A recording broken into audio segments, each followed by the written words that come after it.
Bear down. Today, I have to talk about three things, and each one hits me differently. The first one frustrates me. Frustrates me as a fan, frustrates me as someone who has followed this franchise for years, and frustrates me because it could have been avoided. The Bears Board of Directors just officially greenlit the Hammond, Indiana process, and Hammond already has 3 specific locations under active review. This is not a rumor anymore. It is a real process with a committed mayor, identified land, and approved legislation on Indiana's side. We are going to talk about that with the honesty it deserves. The second one has me genuinely fired up about the football. Tavian Thomas, third-round rookie, is making Ben Johnson, Caleb Williams, and a veteran receiver want to stay after practice just to keep working with him. That does not happen every day. That barely happens in mandatory minicamp. And the third one is the most interesting minicamp story for reasons nobody is discussing enough. A first-round pick who does not have his starting job locked up, and an undrafted free agent who already has beat reporters throwing out an Aaron Donald comparison. Together, those two things say something huge about the culture Ben Johnson is building at Hallis Hall. Let's get into it. I need 5 minutes of your full attention, just 5, because what happened this week is not an off-season rumor. It is not a beat reporter speculating. The Chicago Bears Board of Directors formally approved moving forward with stadium development in Hammond, Indiana. And Hammond Mayor Tom McDermott, Jr. came out publicly to confirm that 3 possible locations are already on the table. 3 locations, with dimensions, with economic impact projections, with local officials actively committed. The most mentioned site so far is the area near Wolf Lake Memorial Park, but the mayor was clear that would not be the only option the Bears are evaluating. The full project would cover at least 300 acres, with the stadium itself taking up between 60 and 110 of those acres. For reference, Soldier Field and its surrounding area covers roughly 80 acres. They are talking about something considerably larger. Now, before I get into the Indiana side, let me explain how we got here, because there are still people who do not understand the real sequence of events, and that drives me up the wall. The Bears bought the Arlington Park property in 2021, $300 million out of pocket. That was not accidental. That was a massive signal that they wanted to build in Illinois, in the suburbs, with their own stadium, their own entertainment district, their own physical legacy. For 5 years, they negotiated with multiple legislatures. They put forward detailed plans. They hired architects, consultants, urban planners. And every time there was a window for progress, local politics slammed it shut. The central problem, the one Illinois never wanted to solve, was fiscal certainty. The Bears were not asking the government to build them a stadium. They were asking for a legal mechanism that would give them clarity on how much they would pay in property taxes on that land for 40 years, so they could walk into banks with that information and secure private financing. That is it. That is what Illinois could not or would not guarantee. Mayor McDermott said it better than anyone else. Indiana met every deadline the Bears asked for. Illinois did not. In a negotiation, when one side delivers and the other does not, the side that delivered is winning. There is no way to soften that. Now let me be direct about something I keep seeing in comments and social media. A lot of people are dismissing Hammond because it is a small city, because it is not Chicago, because it sounds wrong. I understand that emotional reaction completely. But the too small argument does not survive actual analysis. Hammond has roughly 76,700 residents. If the Bears move there, it would become the smallest city by population to host an NFL franchise, passing Green Bay, Wisconsin, which sits at around 107,000. Look at how Green Bay turned out. The Packers are the most historically successful franchise in terms of NFL championships with 13 titles. They have the most proportionally packed stadium in the league. The entire city lives for that team. Nobody in professional football thinks Green Bay does not deserve its franchise. And this is the thing people keep forgetting. When they say Hammond is in Indiana, we are talking about 25 miles from the Loop. Under normal Sunday afternoon traffic, that is 35 to 45 minutes by car from downtown Chicago. This is not Oakland to Las Vegas. This is not Cleveland to Baltimore.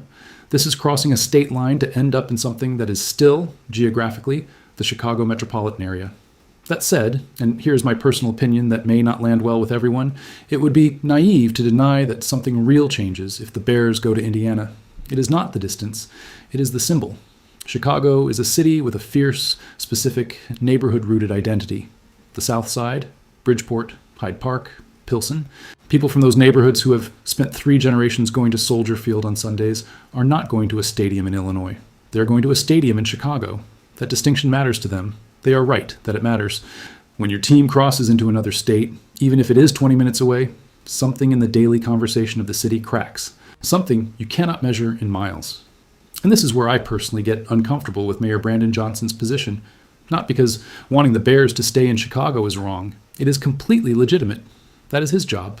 but demanding that the Bears help pay down the leftover debt from the 2002 Soldier Field renovation, a debt sitting around $500 million that exists because the city structured its own financing poorly, and then the pandemic destroyed that revenue base for 2 years. That is not negotiation. The Bears paid their portion of the original deal. The remaining debt is a consequence of the city's fiscal decisions, not the franchise's. Asking the Bears to absorb that loss as a condition for letting them build in a different municipality of the same state is handing them a bill they do not owe. The result of all that is what we have today. Indiana has 3 locations, approved legislation, committed funding, and a mayor going on national media saying he puts 65% odds on the Bears coming to Hammond. That is not a politician selling expectations. That is someone who feels like the game is already won. Is there still a window for Illinois? Look, maybe. Governor Pritzker said he would be open to calling a special session if legislators reach a deal. That is a door left ajar. But special sessions are not magic either. They require political will from all parties involved. And the political will of the city of Chicago on this specific issue has been an obstacle since day one, according to the public record of these negotiations. My final read: if Hammond has 3 identified locations and the Bears board just formally approved the process, the decision is already made in practice. What remains is the public announcement, the final terms of the deal, and the environmental remediation process on the chosen site, which, depending on what land they select, could be a significant logistical factor.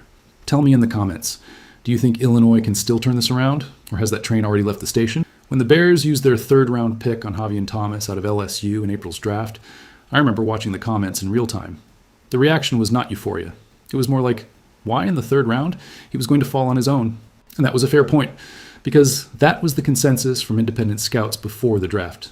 3 days of mandatory minicamp later, that debate has an expiration date. Thomas was the most talked about player of the entire minicamp. Not the most hyped beforehand, the most talked about after people actually watched him work. For a 3rd-round rookie in padless off-season activities, that is genuinely rare.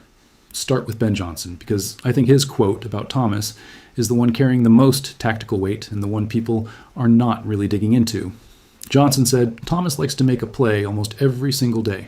That if they can channel that energy and trust him to line up wherever the system needs and run the route correctly, he could be a major weapon for the Bears in 2026. Hear that? Not could develop, not has potential for the future, could be a weapon this season.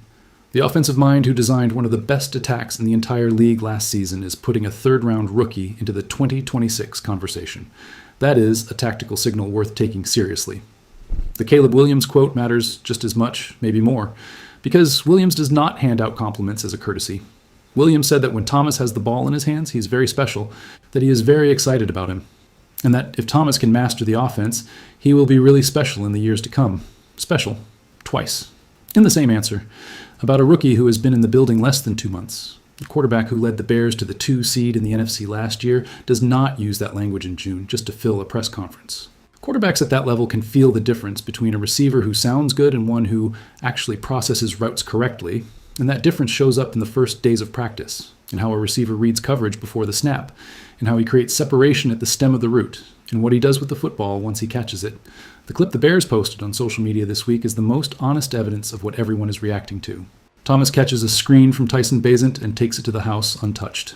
That acceleration after the catch, that instinct for space, against players competing for their own roster spot, that is not something you manufacture with coaching in a rookie camp. That is what the player already has. The coaching job is to give him the system to do it consistently in the right situations. And here is the detail I think matters just as much as any play on tape. Veteran receiver. Khalif Raymond stayed after practice Wednesday and worked with Thomas for 30 to 40 minutes, just catching jugs, polishing route details. Raymond said it himself. We have guys with work ethic and determination. Those are guys you want on your side. When a veteran staying on the roster bubble voluntarily spends extra time with a rookie, nobody asked him to. That happens because the veteran saw something real. In almost 20 years of watching this league closely, I can tell you that kind of interpersonal investment is one of the most reliable early signals that a young player has what it takes. Veterans have very good radar for that. They do not stay late for guys who are just hype with no substance underneath. Now, the tactical question: what role does Thomas actually play in the 2026 offense? And here is my honest take, even if it is not the most popular one. I do not think Thomas is the 2 receiver on depth chart in week 1. Not because the talent is not there. Because Rome Odunze and Luther Burden III already have a full year in the system, and the read trust Caleb Williams has in them for third and 4 in the fourth quarter of a tight game was built over an entire season of shared reps, real timing, and specific play coverage. That is not something you replicate in a summer. But what I do believe is this. Thomas is going to have a defined offensive role from week 1, built specifically around his speed and his ability after the catch. Johnson is very good at designing targeted roles for players who have particular physical gifts. If Thomas can be reliable in that specific limited role, he gives the offense a dimension that defensive coordinators have to put on their preparation board. And once a player is on the opposing coordinator's board as a genuine threat, that changes how they design coverages against Williams, against Odunze, against Burden. When you have too many real threats to cover, someone comes open. That is the philosophical core of Ben Johnson's offense. Thomas can be a piece of that from day 1 of the regular season. And if his development matches what minicamp showed, the WR2 conversation is not a 2028 topic. It is a mid-season 2026 topic. To close it out, 2 minicamp stories that separately are interesting. Together they tell something more important about what Ben Johnson is actually building in that building. First, Dylan Thieneman, pick 25 in the 2026 draft, safety out of Oregon and Purdue. All-American, first round without any debate, and the Chicago Sun-Times report after mandatory minicamp wrapped is straightforward. Thieneman got some reps with the first unit and some reps with the backups. The starting job next to Kobe Bryant is not being handed to him. My immediate reaction when I saw that headline was surprise. Pick 25 does not usually show up to minicamp and get mixed into the second unit. But the more I think about it, the more it looks like exactly the right call from the staff.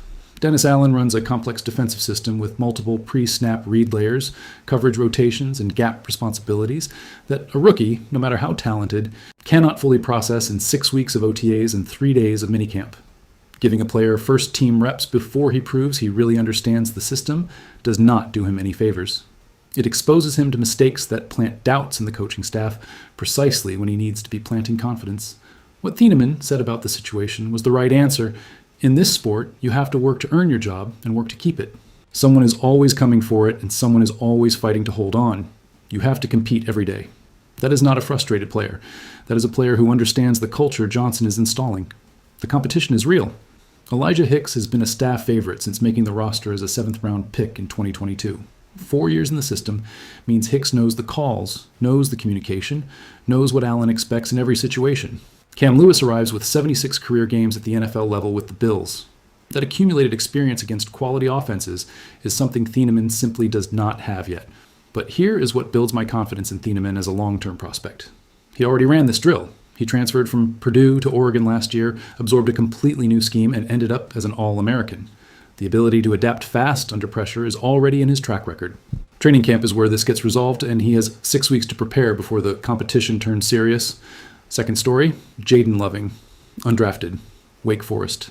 Beat reporter Herb Howard watched him closely during Wednesday's practice and wrote something specific and honest. Loving is built like a house, short, compact, but an immovable object. Real burst and athleticism that stands out even before pads come on. The number backing that description up is a relative athletic score of 9.93 out of 10. For those unfamiliar, that index combines a player's physical measurements with their combine and pro-day athletic testing results, adjusted for position and compared against the historical database. A 9.93 for an interior defensive lineman is elite. He got docked for his 6'1" height and short arms. But in every other measured category, explosiveness, speed, agility, relative strength, he lands at the 85th percentile or above. Analyst Kentley Platt, who calculates these publicly, put it directly: short with short arms is not ideal, but hitting 85th percentile or better across the board everywhere else is genuinely promising. And he threw out an Aaron Donald comp, since apparently that is the thing to do with compact interior linemen these days. Now keep it real. The Aaron Donald comparison gets thrown at every short, stocky defensive tackle with a good athletic score. It is the most overused comp in the position's history. I'm not saying Loving is going to be Aaron Donald. Nobody with any credibility would say that about a UDFA in minicamp. What I am saying is the Bears gave him one of the biggest UDFA contracts in this draft class. They believed before Howard wrote that report. And what Howard saw in Wednesday's practice confirms the front office was not guessing when they made that call. If Loving can show in training camp with pads on and against offensive linemen who know how to block, that his athleticism translates into real leverage, consistent backfield penetration, and run-stopping reliability, he has a genuine shot at making the 53. Statistically unlikely for an undrafted player. not impossible for someone with these numbers and this level of early buzz. The factor that decides it is not raw athleticism. The athleticism is clearly there. The deciding factor is going to be hand technique. When your arms are short, your hands have to compensate. Short-armed interior linemen who cannot win at the point of contact against guards with longer arms get driven backward on third and short, which is the exact situation where defensive coordinators need their interior line to hold. That is what to watch for in August. But taken together, Thieneman and Loving as minicamp stories tell me something bigger than either of them individually. Ben Johnson is not giving anything away on this roster. The 25th overall pick is competing for his job. An undrafted free agent has a real shot. That kind of genuine roster competition, where the name on the back of the jersey does not guarantee your spot in the first-team photo, is what separates programs that win consistently from ones that have talent but not discipline. And for a team that finished last season as the 2 seed in the NFC with Caleb Williams still not at his ceiling, that is the right signal. Day Bears are building something real. That is everything I have got for today, fam. And I am ending this one with mixed feelings. I am not going to pretend do not exist. The Hammond News with 3 locations in active review and the Bears board formally approving the process hurts. It hurts because this city deserves the Bears.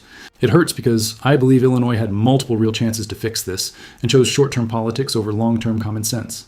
And it hurts because the fan who went to his first Soldier Field game with his dad, or his grandfather, or his own kid deserves a stadium that has Chicago in its address, not Hammond. But I'm also ending this genuinely excited about the football being built at Hallis Hall. Gavion Thomas has the whole building talking about him. Dylan Thieneman is being formed the right way. Jaden Loving might be the training camp surprise story of the summer. And Caleb Williams still has not reached his ceiling. This franchise has more than 90 years of history. It has George Halas, it has Gale Sayers, it has Walter Payton, it has Butkus and Ehrlicher, and the greatest defensive unit the NFC has ever seen. It has the Super Bowl shuffle, which is probably the most ridiculous and most beloved thing that has ever happened in the history of professional football. None of that disappears with a different zip code. But Chicago deserves its Bears in Chicago. And if that does not happen, let the record show where the failure came from. Not from Hallis Hall, from Springfield and City Hall. Bear down, always. Drop that, like if this video gave you something, subscribe so you do not miss the next one, and tell me in the comments, do you think Illinois can still pull this off, or is Hammond the final answer? I want to read every single one. Da Bears.